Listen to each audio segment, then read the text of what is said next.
Say hi, Av. Hi. We are in Phillipsburg, New Jersey, and we're going to talk to you about some history here. We're on the South Main Street, and this is the historic route of the Easton New Brunswick Turnpike, which was chartered in 1806. So this was something that was a subject of part of our recent hike we did, and thanks to Wayne Scherer, Phillipsburg historian, he told us a little bit more about it and pointed out some history that I wasn't aware of.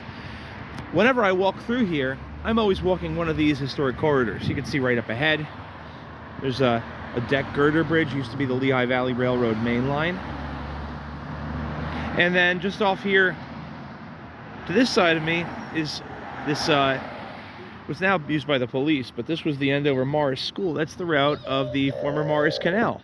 So when I come through here, I'm usually walking that. So I never really come out here and bother to walk the main street, although it's got some interesting stuff. You got the St. Peter and Paul Byzantine Church here, which I believe dates back to the 1920s. But you can see that from over there. The one thing that I always missed is right over here. Ev, let's come over here. We're going to look at the mile marker. There is a historic brownstone mile marker, 44 miles to New Brunswick, from that original turnpike route. So, as you know, if you're following this page, we are huge fans of transportation history, and the turnpikes, in a way, are the oldest transportation corridors in America. Not because they were built as turnpike, but because these corridors were... Hello.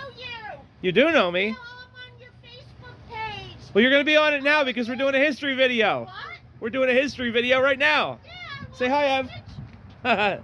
We're talking about the old turnpike here. nice to meet you. Nice to meet you. Say hi, Ev. I'm not a famous person. Oh boy, have a good day. There's a pumpkin there, Ev. Yeah. So we're getting to be celebrities here. So anyway, the old turnpike. This was actually called the New Jersey Turnpike, as Mr. Scherer explained it to us. What did you say, Ev? There's not dead people in that garbage can, Ev. That's just shoes and clothes. It's in a sterilite. Okay, Ev said there's dead people in there. He said, no, it's not dead people, Ev. So anyway, this was originally called the New Jersey Turnpike, the first highway to have that name. And I was saying that they are the most historic early transportation corridors because the Aboriginal people, the Native Americans that were here, had their own system of trails. And the turnpike system utilized that system of trails in order to complete their turnpikes because it was already well cleared and somewhat graded. So we'll never know exactly how well it had been graded. Ev, let's go across the street. Come with me. Well, there's no cars, okay? Hurry. Let's run across. We'll never know just how well it was, but it's an interesting piece of history that this was an early turnpike, and before that, an early Aboriginal route. So anyway, talking a little bit more about this history too. Nice view of the church here. Right over here on the canal. Ev, we're going to walk over where the canal used to be.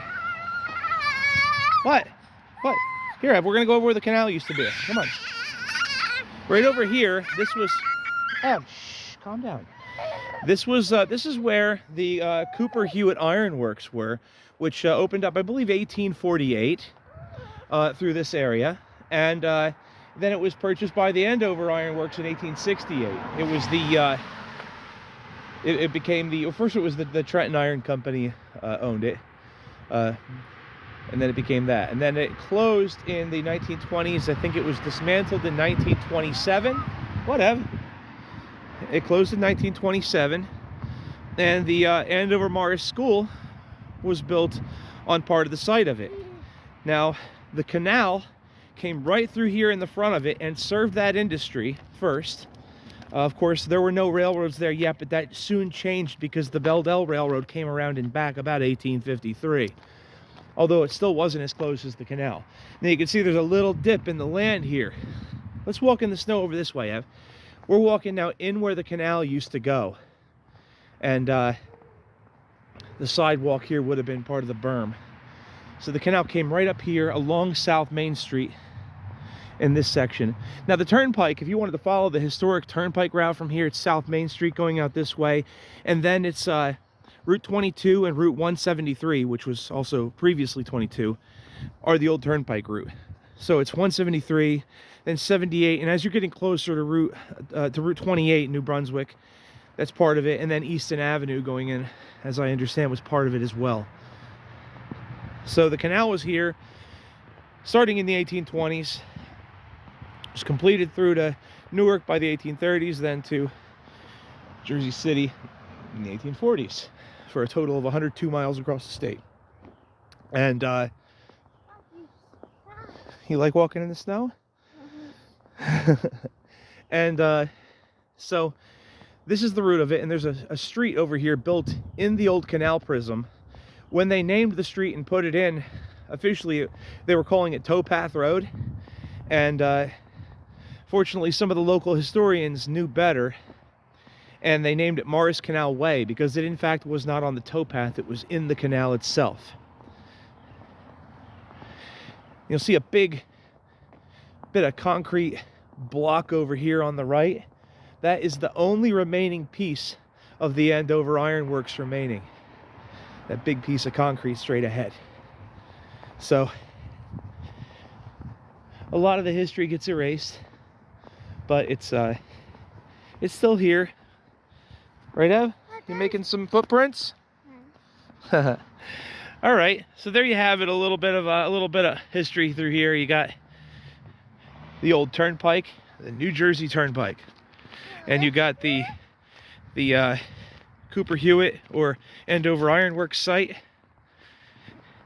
You got the route of the Morris Canal right here through Phillipsburg, and there's stuff I've covered before in other previous videos. So keep watching. We got some more good stuff coming up. Right, Ev? Ev, can you say goodbye to everybody? Bye.